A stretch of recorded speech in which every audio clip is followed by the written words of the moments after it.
আসসালামু আলাইকুম। আমরা এখন রবীন্দ্র সরোবর আছি। তো রবীন্দ্র সরোবর চা আড্ডা গান সবকিছু মিলে নিজের রূপে নিজেই রূপান্তরিত হয়।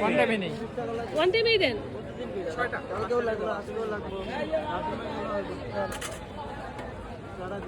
কয়জন হ্যাঁ সবাই খাবে না সেটা বলছি ভাই কি বলতে খাবি না একটা নিয়ে যাই রংটা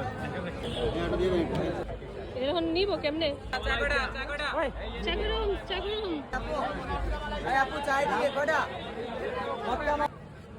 কি চা? এখন তো সে প্রোটোকল ছাড়া ঘুরে না, মানে প্রোটোকল নিয়ে ঘুরে অল্প। আমি তো চেষ্টা করি না Cheers. হ্যাঁ? করতে হবে না বেশি জোরে দিয়েন না যাতে করে Cheers. যার এক মিনিট আমার দেশের আরেকটির বিষয় তো হচ্ছে এটা দিয়ে আসতে হয় না দূরত্ব একই গুলি দিয়ে দেয় সমস্যা।